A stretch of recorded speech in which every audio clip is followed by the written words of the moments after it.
engamnikanga iassurance. Ndiyavakala ne? Uthi bangasebenzi ngomuntu engaqala ngomthini iqala amnike isiqinisekiso. Hallelujah. On Friday, the teacher think God is true. The word of God is, and the other version says the word of God is tested. Is livavanyiwe. Izwi likaThixo livavanyiwe. Lithe lithathwa lisiziswa abantu ukuthi balithembe labe selivavanyiwe. Livavanywa ukuba ngaba yinto esebenzayo. Into etheni?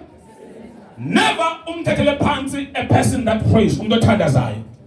Umuntu othandaza uThixo ungaze lo muntu umjongele phansi. Hallelujah. The word of God is true. And it's a shield for all. And it is a shield for all those who come to him for safety. Hallelujah.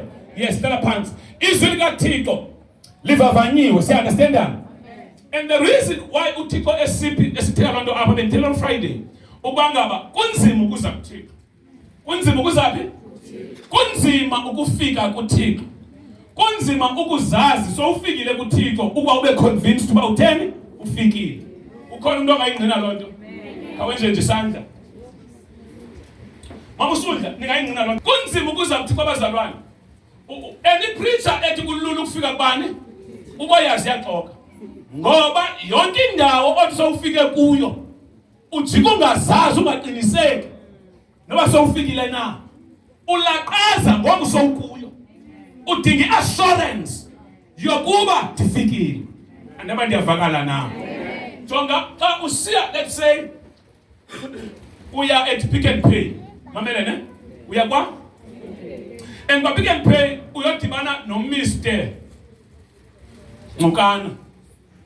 See, understand that? Mr. Ngcezula, uthe sawudibana khona ngo-9. So now, two things. Uzamfumana Pick and Pay. Kodwa ngosomfumene into ezawukwenza ube comfortable. Kukubona uMr. Ngosokwa Pick and Pay. So xa ufika kwa Pick and Pay, umfumana Pick and Pay, kuthi kula kwa Pick and Pay. uMr. Ngcezula ndifuna yena kuthi ayasimazi lo muntu. Ufikile kwa Pick and Pay? Ngoba kukhona iassurance xa ufikile. Yomuntu ofuneka umenze njani udibane naye. See, understand that? Yiyo lento ukhona lizwi lithi ndiphuma eGeshure ndifuna uyabe uthi ngcono ndibuyele eGeshure uba ngaba ndizawuthi sendisendlini yakhe ndingamboni ukumkani. Ngamanye amagama ufuna iassurance uba xa ndisebhotwe mandiyibone iking. But if you support the king and the boy, in the nigga doubts long. And by support now. See, understand that? Now I want to definitely usa lendo yam di tetayo. Lendo yam itile. If you going to see ugqirha for consultation, uyabona bani? Ugqirha ngiyela ugqirha kusimanga. Uyabona yena for the consultation fee is 600 rand, isa. Not everybody uyakwazi afford is 600 rand. Yoba abona nabani? Cela uyibambe lento. See, understand that? But ayithi lonto lunga affordiyo akehlelwa zizigulo. Ugula ngoba imali athele. Yobona bani? But kwenziwe ku system kwakhona i-pharmacies, i-chemist. Apho unokwazi uyofika khona nobugqirha umbonanga but medication uyifumana without seeing the doctor. Ufika khona ubike indaba yakho. Ndibike kuyo ayikho indaba yami ngoba ndiyazi ukuthi ungenza konke necebo lakhe.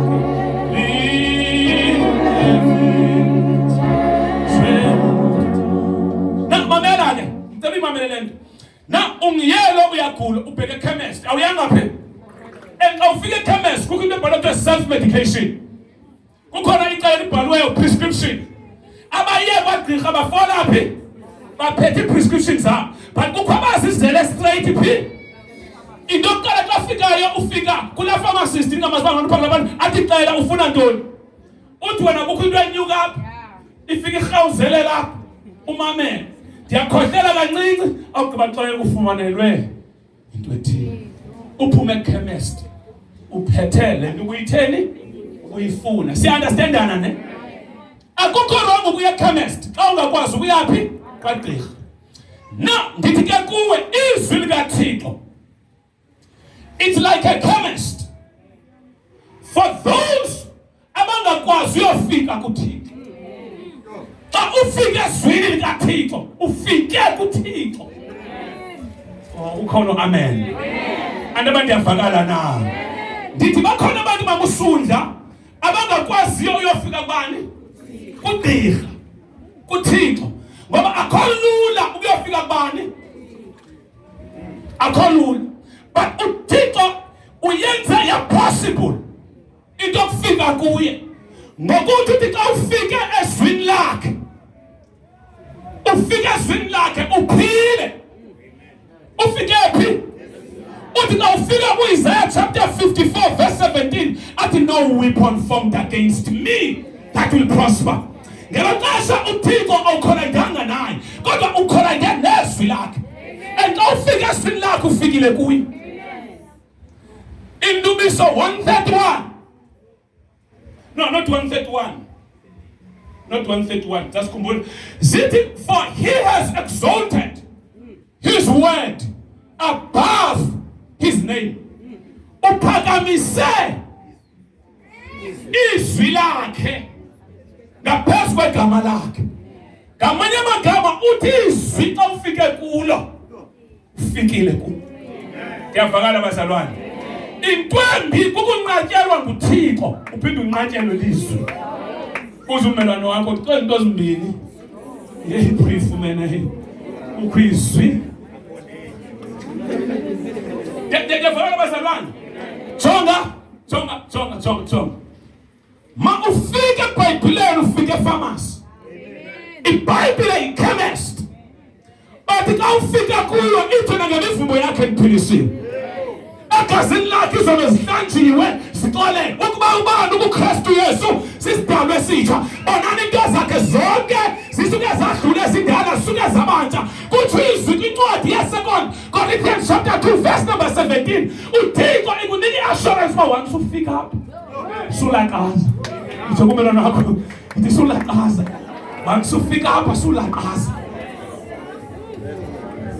kule weekend ndifuna ukwenza ulithandiswe and ube ne-assurance yoba xa ufika ezwini ubomi bakho bumele uhlangane kukho abantu abahlanganelwe bubomi uThixo bengadibenanga naye bedibene nevesi ivesi yakhulula umzwako wabo ivesi yamkhupha esibhedlele yiyo le nto isenturio ithi thetha ngezwi uyawuphila unyanam angidingi igaqa lakho Yesu ku-expensive uthwala wena kodwa thetha ngezwi thetha ngantoni namhlanje ndifuna kule ndawo uphume ubambe ivesi and usho ngayo xa ubambe yona all things hallelujah ndiyavakala ne now uchapter number 55 uthi izwi lam izwi ngeke libuyele look at that mandiyiphinde uthi izwi lam endilikhuphileyo alibuyi kum lilambatha ngeke libuyele kum lingawenzanga ebendilithume ukuba liyowenza nanamhlanje lizolambatha as long ekhona umuntu apha ofuna izwi nathi assurance faith ifunda njengokuba imvula itsho ifunda mntana verse 11 yes liya kuba njalo ilizwi lwam eliphuma emlonyeni wam aqala pha emvuleni okay verse 10 kuba njengokuba kusihla imvula nekhephu ezulwini jonga ngicela ubambe izinto zi2 apha uyabona wenzelwa umzekelo ngantoni ngemvula do you know why usenzelwa ngemvula yes yehlela wonke ubani but isizathu apha yasazi bayi why usenzelwa umzekelo ngayo ngicela uyibambe manje lento Intuba kwezi verse ndizashumayela zingemva uthe indlela zami ziziphakamele indlela zenu. My ways are higher than your ways. See, understand that? What can go my thoughts? So as my thoughts nazo. See, understand that? Na mamela ke ngoku ikho into afuna uyicacisa apha. Uthi ke ngoku nje ngokuba imvula njengoba ntoni? Xa ethela ngemvula uyehla kwindlela zakhe. Uza kwindlela zabantu. So that nizo understand indlela le nto afuna uyithetha. Uqala icacise ngento nini niyaziyo. Kuba xa kunethile kuba kwi-evidence yoba kutheni? Bekunethile namhlanje? Why unganisisho? Komile. But xa kunethile wonke umuntu uyathini? Because kuba njani? Uthi nje imvula xa inethile ayiwushiya umhlaba ingawunyakamisanga. Ngamanye amagama once imvula inethe wonke umuntu lobengayibonanga ushiyeke bona i-evidence yoba imvula ibitheni. Uthi likwanjalo ke izwi lami. Likwanjalo ke intoni? Uthanda lithethileyo alibuyeli kum lingawenzanga umsebenzi. Once kuthetha izwi masijonge inyakanyaka ezakwenzeka, because lakuthetha izwi kuyenzeka. Lakuthetha izwi kuba kwi-evidence yoba uthixo uthethile. Umuntu odibene nezwi unayo i-evidence yoba lo muntu uhlangene nothixo. Yona nto uPetros wathi sekothe umlilo namantombazane kwathiwa ukuthetha oku kwakhe, because izwi lifikile kuye, and xa lifikile umhlaba uyawanyakama. Ingxaki yakho ayizunganyakami namhlanje. Ngekhe inganyakami ingxako nayo imele zinyakame ekuthethweni kwezwi. Yes. Uthi apha alibuyeli kum alithini? Lingawenzanga umsebenzi. Uthi laqala uthi my ways are higher than your ways. Jonga akukho possible for a human, natural human person ukuthi akwazi ubamba indlela zikaThixo. Indlela zikaThixo ziphakamile. Indlela zikaThixo ayikho ingqondo ekwazi usibamba. Nabashumayelayo bashumayela abanye kunzima. Kube lulu ishumayela but kube nzima uyibamba. Ukushumayela kuthi uyibambile, but ukushumayela kuthi uyi-understandile. Uyayiqonda nje uba eyikhona into enje, but akuthi le nto uyithethayo uyitheni nawe. Andiba ndiyavakana na? Ithi iBhayibhile uMoses wayesazi indlela zikaThixo. uMoses wayesazi ntoni? But uSirayeli wayesazi imisebenzi kaThixo. Ndiyavakana ne? Imisebenzi yinto evident. Indlela kulapho ubona khona kungabikho evidence ukuthi uThixo ukhona.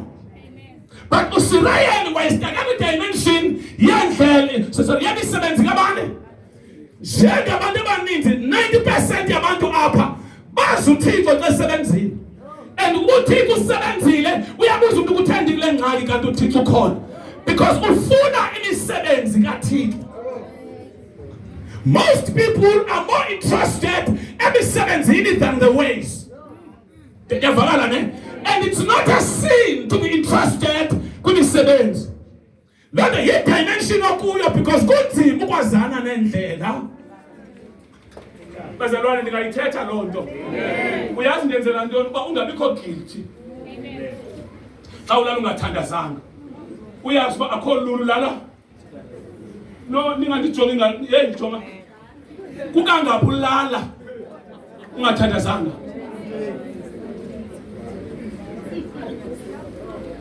Ngaloo mina ungathandazanga udube nokholwa by faith.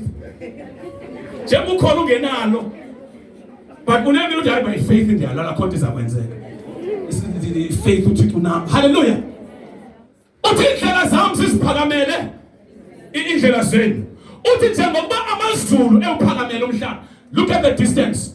Njengoba amazulu indlela zenu zinjalo kwindlela zami. Indlela zomuntu azifani nendlela zikaThixo. Sifanisa indlela zomuntu nendlela uThixo indlela zakhe ziphakamile. And indlela zikaThixo aziphikothwa ziyachilwa. Indlela kaThixo uyicinga uyibambi ngengqondo iyachilwa. uThixo akacingwa uyachilwa. Ngakho umazi uThixo ngomfunda, but ungamazi ngoba uThixo achileke. Once ufunde uza approach izinto philosophically, because imfundo affects ingqondo nendlela ocinga, but isishilelo siyagqitha lo dimension.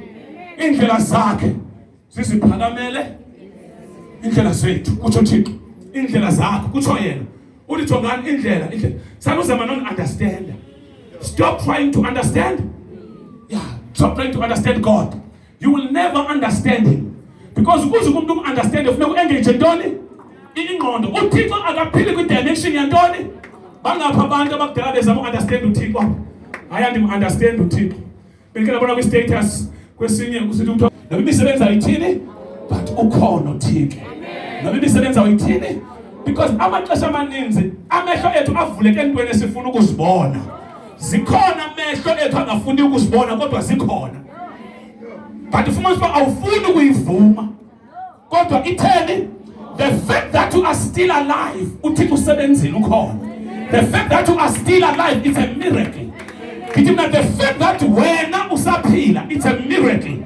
Yeyiphi le level ofuna umbona kuyo, because kwalapho umele acknowledge ukuthi Thixo ndiyabulela.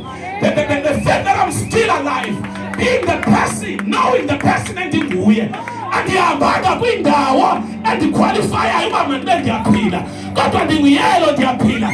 Innocent people bahambile washiyeka wena. Can't you see that God is with you?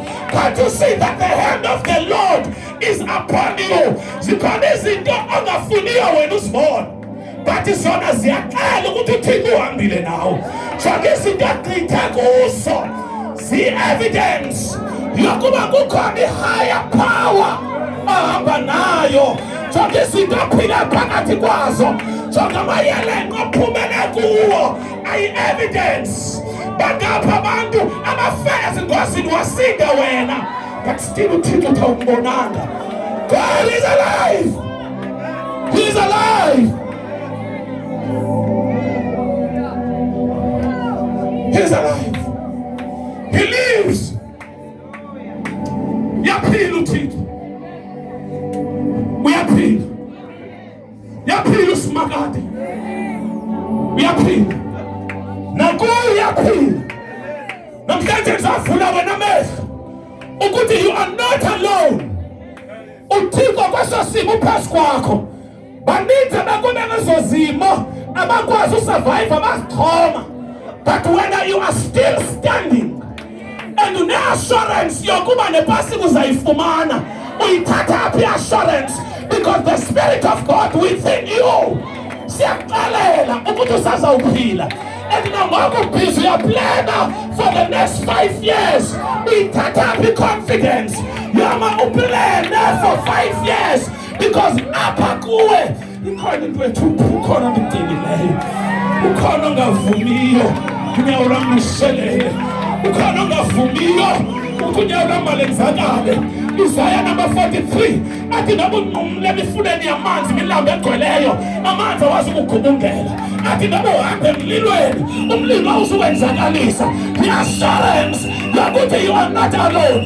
Uthi why? Because I am with you. Namhlanje I have come to tell you that your God is alive. Tell your neighbor that it, my God is alive. He is alive.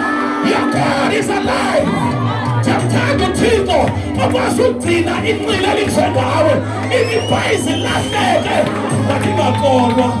Ithi izilahleke but iyofika endlini. Izinto agqithe kuzo ukulahleka ungaziwa ukhoyo. But kuloku isandla sikubambileyo. Ulahleka kwisifamily, ulahleka kwi-friends, uhambe indawo angazange zahamba. But here you are still safe and kicking fresh.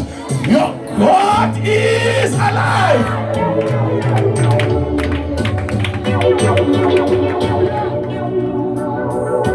Philippa.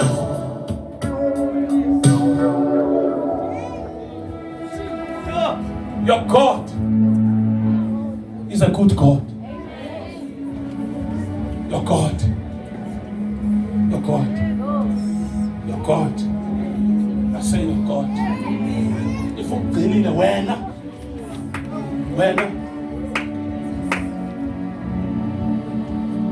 esandleni somusa esandleni nawe babona uba ingathi uzayifumana i-life cover yakhe ubalwe kujonga ukuthi ingathi uyahamba uba umntu usawuhamba wena une-100,000 ayilindileyo uthi sowulapho sekuthiwa gqirha bazawuyenza ngenye imini waphaphama wakhaba abantu bazabe benethemba lotyeba kokuhamba kwakho baphinde baqale phantsi ucinga ngoba uyinkalakatha yinto ephumela ngapha kwamayeza sekuthiwa ayiboni into enayo but ikwisande siyirhawulayo iphinde ibuye wena kukangaphi urhawula uphinde ubuye kukangaphi urhawula awunayo nemali yo-afode nala mayeza ne-medical aid kwicorona ugqithile unguyelo siya-understandana iindlela zam ziziphakamele iindlela zethu. Stop trying to understand God. You will never understand God because ukuze u-understand uthixo funeka u-engage ingqondo.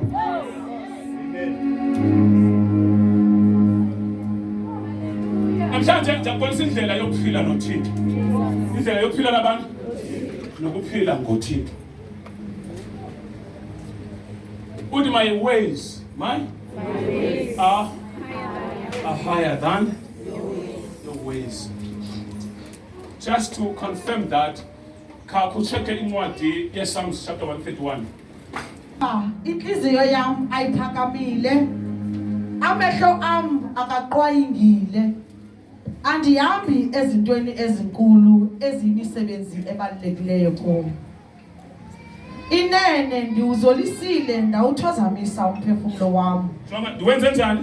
Ndiwuzolisile ndawuthozamisa. Ndicela ufunde silungile lo ndawo. Concerned with the great matters or with subjects too difficult for me. Instead, I am content and at peace. I am content. Now. Xa ufuna uhamba nothixo iba ngumuntu o-content. Amen. Ile nto Paul athi ndazifundisa uthini? Ukwanela. Hallelujah. Banza explain uba xa kuthiwa ngokwanela kuthetha ngantoni. Hallelujah. Ndazifundisa ukwanela. Yes, I am content and I am peace. As a child lies quietly in its mother's arms. Yes. So my heart is quiet with me. Now. Ndifuna siyibone ke kwenziwa umzekelo ngomntana ngantoni? Ngomntana. Elele ezandleni zikabani? Sikanina. Ulele uya-understand la nto? No, umntana uya-understand xa elele ezandleni zikamama? No. Akayazi nokulele khona. Amen. Siya-understandana? Akayazi noba utheni? Ulele ezandleni zikamama. Ujonga umntana every day xa umama ekhupha ibele eza kumthini? Une-confidence kumama ukuthi le nto ndiyincancayo poison. Siya-understandana ne? Une-confidence kubani? Umama. Siya-understandana ne? Umntana xa ebanjwe ngumama ngezandla angamyeka umama athini? Akazigadanga apha ezandleni but ugadwe ngubani? Ndiyavakala ne? Une-faith ne-confidence kubani? Utruste umama ukuthi andiphethwanga ligqwirha ndiphethwe mama endingcinga nazo ngam zintle. uThixo akatshongo kwincwadi kaJeremiah 29 verse 11, I know the plans and the thoughts that I have concerning you, thoughts not to destroy you, but not to harm you, but to prosper you. Hallelujah. I know the thoughts, I know the jonga uThixo wazi ingcinga anazo ngawe, wena sowungazazi nengcinga onazo ngawe. Wena ntsho wena, how many times uzifelisa wena ucinga into ezimbi ngawe? Awenje ndisathi kuyandiva. How many times wena ucinga into ezimbi ngabani? Ucinga into ezimbi wena ngawe. Ucinga into ezinjani wena? Uthi uThixo yena ingcinga zakhe ngawe zinhle. Ndiyavakala ne? Uthi njengomntwana, uthi David njengomntwana ephi? Ukhona ulento uyeke sibona umntwana kubona ubamba umntwana. Ubamba umntwana, kubona umntwana khona ayithini? I-faith yakhe ikubani? Ndiya understand ikubani? Ikumama. Uthi ndinjalo mna kuThixo. Uthi andizami ukuphanda izinto ezinzulu. Uthi ndiyekile uphandela nento ezitheni? Ngoba ndiye nda understand uba iindlela zakhe ziziphakamele ezami indlela. Uthi ndiyekile nomane ndiquestion abani uThixo, because xa ndimquestiona akeva noba ndiyamquestiona kwilevel akuyo. Ndiyavakala ne? Siya-understand nabazalwane. Now ufunda ke ngoku 11, chapter 11, verse number 16. Verse 16. Instead, it was a better country they longed for. Chapter 1. Chapter 11. Verse 1. 16. To find out it is impossible. Faith that made Abel offer to God a better sacrifice than Cain. Through his faith, he won God's approval as a righteous man, because God himself approved of his gift by means of his faith. Abel still speaks. Verse 6. Yeah. No one can please God without faith. No one can please God. uThixo ufuna uplizwa, ufuna uthwani? But this is not indlela yokupliza abani uThixo. It is impossible to please God without faith. Without Bamalondo. You can never please God without not with your efforts. Not with your kukho abantu abazamayo. Abathini? Inkosi akho nto ndingayizamanga. Khona ngithina akuthwanga zama. Ukuzama kulevel yabantu. But uThixo kufuneka umplize ngantoni? Ngokholo. Iza. No one can please God without faith, for whoever comes to God whoever comes to God, yes, must have faith that God exists. Must have faith, not evidence.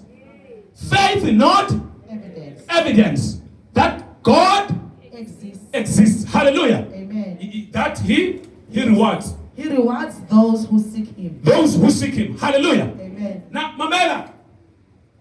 uThixo awuzami ukuze wamkeleke kuye. Akho imizamo onoyenza ikwenze wamkeleke kubani? uThixo.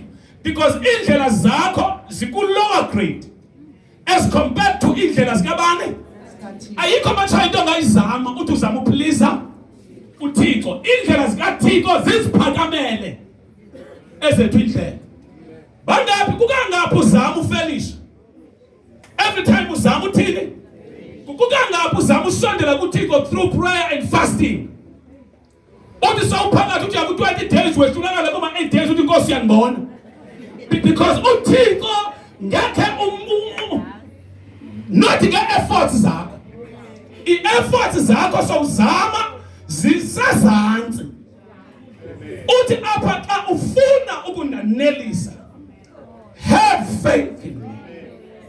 Andaba ndiyavakala na. Ndikholwe. Bakhona abantu kule cawe. Yenza njani? Ndikholwe ukuba ndiyaphila. Uthi lo uzayo kum. Ngamanye amagama, people are coming to come smanga. Uthi xa usiza sobaleka, xa usiza, have faith that I live, I exist, ndiyaphila, and ndinamandla. Usaza nje iza with that mentality yokuthi he lives. Because he lives, I can face tomorrow. Because all fear is gone, and now because I know he holds my future. Jonah, uThixo sizakuya ngokholo. Sesifikile siphila ngokholo. Sesithandazile funeka sishiyeke sikholwa. Sesithandazele funeka sikholwe. Sinikela ngokholo. Yonke into esiyenzayo siyenza lukholo bazalwane. Why sizawuphila ngokholo? Into basimboni ngeso lenyama. Yonke into ongayiboniyo ngeso lenyama funeka ube nefaith. Ukhona owakhe ngoku. Kanti uyitheni ngoku? Jonga uyokhangela i-higher power. Because lubu ithembile imenge isitya indishi le. Isitya esisonke soxovela impila lithe. Yiyo limemoyeni. Uqoba ezantsi bomathixo. Ngeke ndiyofika phayana. uqala ucinga izono zakho nabantwana bakho yonke into. But jonga ufuna usibonele ngoba i-faith isebenza njani. Uthi ucingayo uba ndingahlangulela njani ukukhumbula there is God. Oh, there is God. Obona apho ndingaboni khona. Uthi Thixo not namhlanje. Thixo not namhlanje, Thixo not namhlanje, Thixo. Uthandaze nobimi awukwazi uzithetha nami ziyaphushulukela. Why kunjalo? Because you are at the point of death. The only thing that you are seeing is death. Hallelujah. And awufuna ukufa. Kwangoba usisha over. Ukhangele a higher power. Ukuthi kupha ndingawusifihla khona. Uthi xa ucingayo ndikhandeva kodwa kuThixo ayinqaba. Namhlanje ndisatshwa kuwe. Sukulinda izinto zide zonakale. Switch over ngoku. Uthi ukhona uThixo.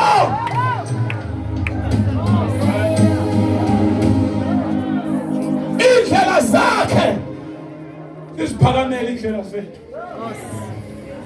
Indlela zikaThixo ziziphakamele. Indlela zakhe asifani nendlela. Ayikho fair into judge umuntu kwindlela zakhe. Ezama indlela zikabani? ZikaThixo. Indlela zikaThixo ayikho indlela ethi ngoku uzaziwa nje. Indlela zaziwa. Ikhona into ethotshoyo ungundlela ngoba uvela apha angalindelwanga khona. Uvela apho. This week ndifuna ibe iveki yendlela zikaThixo ezingaziwayo. And umlindele uba ngavelana ngaphi na. Ndifuna umlindele kule veki, umlindele. Ukuthi angavela apho ungalindanga khona. Angavela kwindawo unga-aplayelanga kuyo. Avela uJehova. Uyavela kwa-pick and pay, ulinda umsebenzi kwa-checkers. Wayezawuvela njalo ungundlela azaziwa. Uzawuthi ulinda utitsha amasile ayovela enkqubeko. uThixo uyakwazi ukuhlanganisa izinto. Ithi iBhayibhile all things work together. Zonke izinto zisebenzela okulungileyo kwabo bamthembayo nakwabo abathandayo. Bazalwane, we are called to live by faith. Stop living by sight.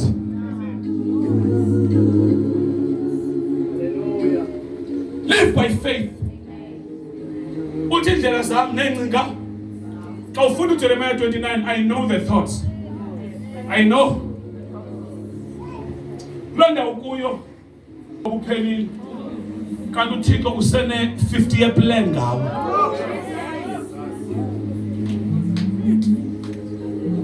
Kangangoba indlela zethu sisezantsi. Thina sijaja indlela zethu nobomi bethu ngokwe-circumstances esiphakathi kwazo. Ingomso ungaliboni. Ingomso ungalithini. Xa ujonga ukuba ngendlenz ixesha. Awenze nje isandla if you are that person. Ixesha ingathi zokuxelela uba ubomi abuxhomekekanga kwisimo ojongene naso. uThixo une-plans ezingcono. Better plans. Better plans. Better tomorrow. Your tomorrow is better than your yesterday. Namhlanje you are about to become a graduate from a family ekungekho nomnye umuntu oyigraduate khona. Ikhe yacaca loo nto ingaze yenzeke. Ikhe yacaca loo nto. Abantu baphele ko-2 efemelini yakho, ko-3, ko-4, ko-6. Wena uba ufike ku-grade 12 upase, funeka uyazi uba it's a miracle. It's a miracle. Wena to be registered at the college, university, technical, wena xa ubuza wenza uthi ndenza BA, wena uthi wenza BA. Yinto engazo-understand namama akho xa ebuza uba mntanam wenza ntoni, undenza BA. Intalento kule family. Mntanam, intalento kule family. Intalento uthi wenza ntoni mama, ndenza i-masters. Mama uthi yintoni? Uthi wenza mama zii-masters. It's a new language. It's a new language. Wonke uzothi uThixo umazi wena. Uzothi uThixo umbonanga. Uthi isandla sikaThixo awuzazi indlela zakhe. Siziphakamele indlela zamagcina. Awuzazi indlela zakhe. Siziphakamele indlela zamacweha. Ubungayazi loo nto. Udala ngoThixo wamazisi lo. uThixo wazizwe nentlalo. Yindoda emadodeni lo. Kumdala wezinsuku. Indoda eyema. Kungekho space yemapha kuyo. yathi let there be light makubekho ukukhanya indoda enyalasayo apha kuyo ayibuzo kangaluza evela ebhotsela kwa-Edom sibomvu iingubo zakhe siyinqophele isambatho sakhe uthi ndim mna omkhulu ukusindisa kudala isambatho sabomvu uthi akubanga khobani nam ndisinyashile izizwe sithetha ngomaxhoba yakhawuleza into ekwazi uhambe encedini yomntu athi amasesilwa avela mani amaxhoba yakhawuleza namhlanje uzawuhamba phezu kwengxaki yakho waye kwazi uhamba phezu kwengxaki zethu iindlela zakhe ziziphakamele iindlela zethu indoda iqalela amafutha ngenqwelo le ayihamba ngumntu ahambe khona apha abagqwirha ahambe khona uhamba ngentla yena apho usathana ahambe khona uhamba ngentla yena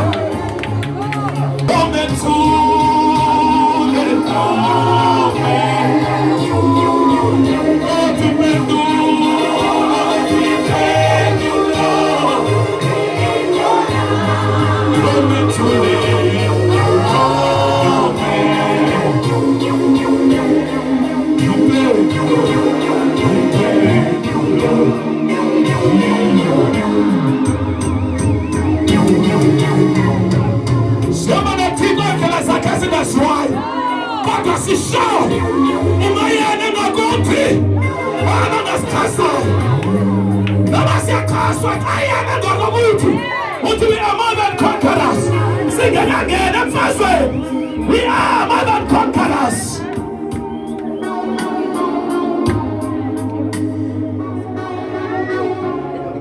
Look, uShadrach, uMeshach, uAbednego bayathathwa bantu bezawubheka ezibeni lomlilo bathi kumkani jonga sikhule sinomxela yona noba ngasifaka kwinto esingekho sho ngayo kuba lo sihamba nayo uyawuvuma kumntu osihamba naye ningavumelana nina ningathini kodwa yena uma engavumanga ukuvumelana kwenu means nothing. Can we trust that God? Can't we trust that God? Uthi bawuhlangana bengamawakhe uthi intshaba zakho ziyawuhlangana kodwa ziyawuthi bazijikayo zisisa ngendlela zijike ngendlela ezininzi ndithetha nalo Thixo ophakamileyo ondlela zakhe ziphakamileyo ondlela zakhe ziphakamileyo. Na bathi kuye mabazeke kuwe kumkani asizoyitshintsha ifaith yethu even if lo Thixo akasisindisanga uthi noma uThixo akasithinanga akasisindisanga kodwa ngenxa yezinto aselezenzile siredu fela kuye athi uPaul ethetha yena yintoni na enondahlula elothandweni ukaThixo athi indlala zixinaniso intsokolo ngoba uthi lo Thixo ndiyamazi ndingalala ndilambile kuseliyimillionaire uzama uthi uPaul lapha ndingalala ndilamba kuse izinto zonke ziguqukile ungundlela zaziwe kule veki I declare this week as a week ye supernatural provision uThixo ndlela azaziwa makavele kule veki makavele kule veki makavele mabe fulfill delizwi phezu kwempilo yakho elilithi xa idizwi lakhe lithe laphuma alibuyeli kuye lingawenzanga umsebenzi utsho ngusapho utsho kubani okhoyo already to receive his word already to receive his word. Are you ready to receive his word? And if you're ready, say I receive it. I receive it. And ndifuna ukunike assurance yokuba kuthiwe alibuyeli kuye elambani. Now hlala phansi ndivale ngaloo nto. uThixo akathumi mntu uthuma izwi lakhe izwi lakhe libamba abantu. uThixo uthuma ntoni? He sent his word. Uthuma ntoni? abantu babanjwe intoni bathunywe intoni abantu izwi lakhe kodwa banelungelo bathunywe ngani uThixo ngoba izwi lakhe linguye yavakala ne uthi alibuyeli uba liphumile la ungena kwaBoy lathi abantu bapha baphile babe zimillionaires alizubuya Boy alibuyi lelambatha. Now wena umuntu okwiposition kwiposition okuyo ubozifundisa ukuba receptive when it comes to the things of God. Iba ngumuntu okwazi usibamba into zikaThixo, because to those who are able to receive, ithi iBhayibhile alibuyeli emva empty. Into abangela uba ibe ngathi alenzanga nto yinto uba wena kwiposition okuyo awuyenzi ithuthomele yokuba ilizwi libambe, so that uzolibamba lingakwazi ukubuyela kuThixo without accomplishing, because ufuneka libuyele kubani. But xa libuyela back kuThixo maliyonike ireport uba ngaba lobela ihlwempu sisityebi namhlanje. Yiyo le nto uPaul athi let the poor. Why esitsho? Because once kufika izwi uphuwa awumelanga uhleke uphuwa. Funda ubambe izwi likaThixo. Yabona njengoba silapha ngoku abanye balapha bayagula batheni awuzuphuma pha ugula ukwazi angothetha izwi ushiye kugula ugula njani. Yabona njengoba nimile ngoku zonke izifo ziyabanjwa zonke izifo ziyathwana. Do you believe that? Say amen. Izifo ziyabanjwa and ziyanyibilika. Ingxaki zonke ziyathini ithabanye ngombo icula ithi mfozo okay, but is addressed izwi liyi-1 because linamandla equal to ingxaki zethu zonke. Uthi apha alibuyeli kum alithini kum. So namhlanje do you know that we have power yokudecide uba izwi likaThixo malibuyele nini kuye? Siyakwazi uyenza loo nto leyo. Yiyo le nto uJoshua wathi ilanga malingatshoni malingathi ilanga, because wayefuna izwi likaThixo libuyele kuThixo on that day, same day. So wathi ilanga malingatshoni mandide ndigqibe ntoni iintshaba zam zonke mandizithini lami ilanga. Walwa uJoshua kuthiwa isandla somele ekreleni edirisha neentshaba zakho wanethi bazigqibe wathi izwi lingagoduka lathi lijike izwi labe sithi uJoshua uyi-giant. Jonga kule veki before ipasika ifike kula pasika yonke into mayibe fulfilled. Kufuneka xa sithi uvukile ilizwi libuyela nonyani buyela endaweni yakhe. Xa kusithiwa sihleli kunye naye kuyasemazulwini indawo ube wena engxakini yakho uphumele. Makathi apha ozasengxakini abe etheni, do I still have a church here? Do I still have a church here? Bazalwane into zikaThixo zamkelwa ngokholo and zenzeka ngokholo. Ungabi sisinuma in the presence of God. Shout amen. Shout amen. Shout power.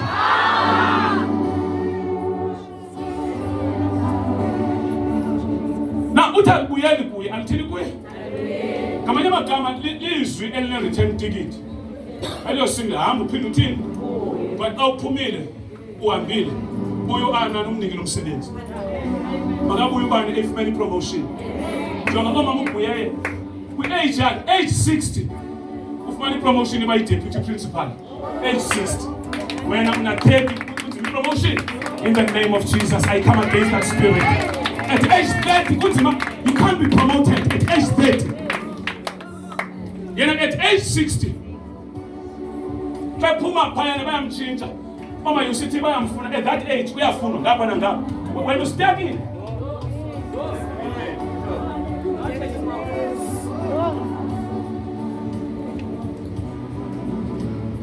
Albuyeli alithini ngithi kuwe le veki yiveki ye-supernatural provision kaThixo, and le veki lizawujika izwi and xa lijikayo lizawujika likukhulule wena. Uzawujika ukhululekile, lizawujika but wena impilo yakho izawube itshintshile. Ligoduka impilo yakho uzawube iyi-evidence. Awuzuyiculandelanga bithi I am the evidence of the cross. Kuzabe kukhona iziqhamo zokuba ngabe uThixo ufikile empilweni yakho. Uthi njengoba imvula, njengoba ntoni? Imvula. Ngcezula. Xa kunethile kuba manzi, xa kunethile kanjani? Can you open? Yabona mos apha amanzi awile apha. Kwashiya kunjani? Apha kunjani? Why kunjani komile? Manzi wafika. Ngomthi osomileyo apha. Tell othi manzi lizwi ngathiwa lisisandla. Othi manzi lizwi lingathini? Othi manzi lizwi. Wena umuntu osandla sakho sinyukileyo. Ndisiva umangaliso wakho. Xa kunethayo abantu abomayo kunetha ngabantu abanxibe i-rain suits. Kukho abanxiba i-rain suits endlini ka? Umbona uba lo akekho nje kwalapha. Kunxiba isikhwehle. Izwi liyawa but unxibe ntoni yena?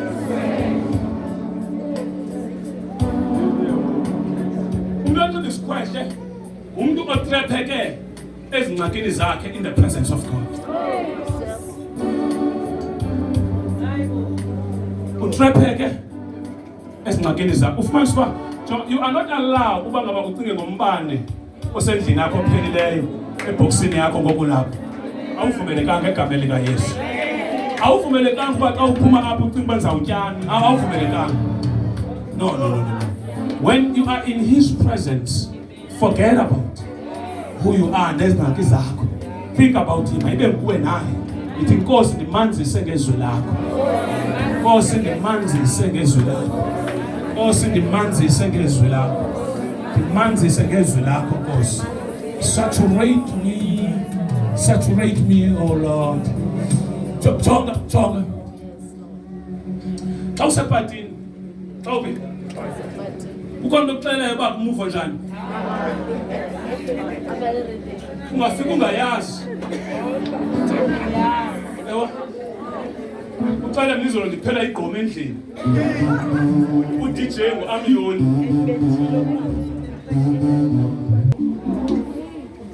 Kume womile. Fuma njani? Kodwa ikhona enye imiculo bethe nguCasper, ndaba nguCasper nabani. Khona enye manje beyitsho manje. Angomthetho wangibani na. Nomcebo. Yes. Casper nomcebo. No. Andabe bengikhona ngoba ndaza uphinde ndibuye. Ithina ngoma.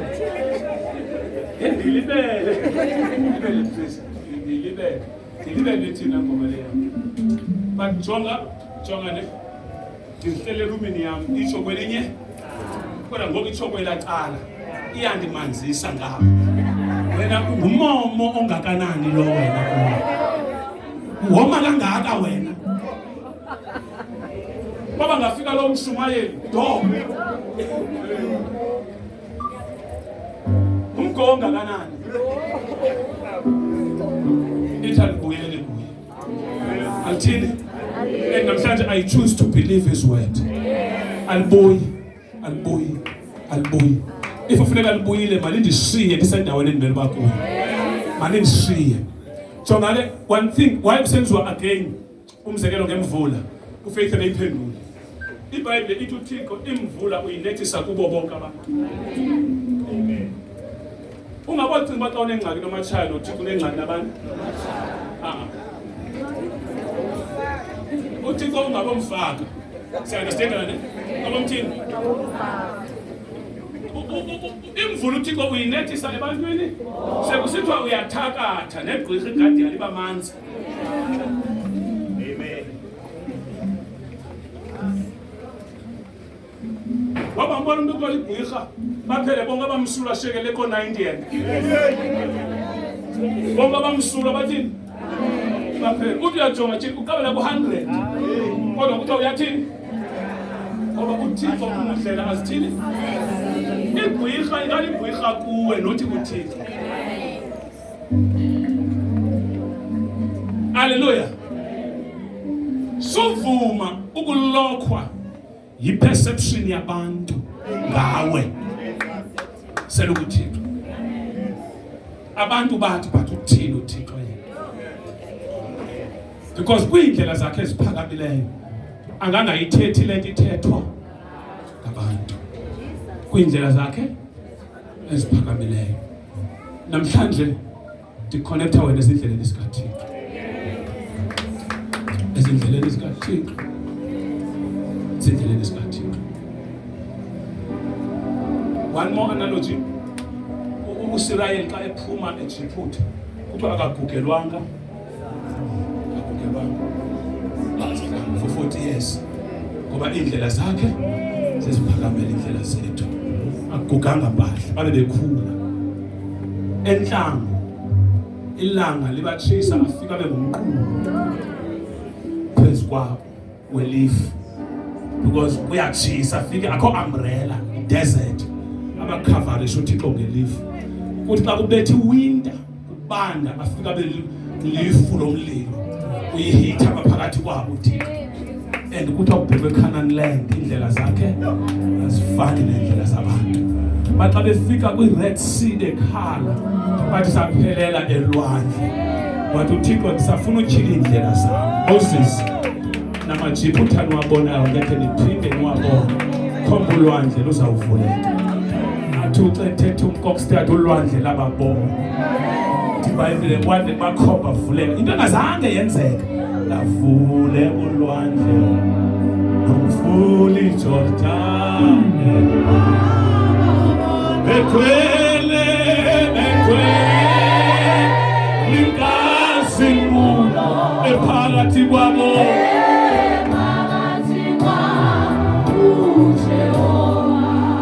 Ezindleleni zikaThixo ulwandle liyavuleka.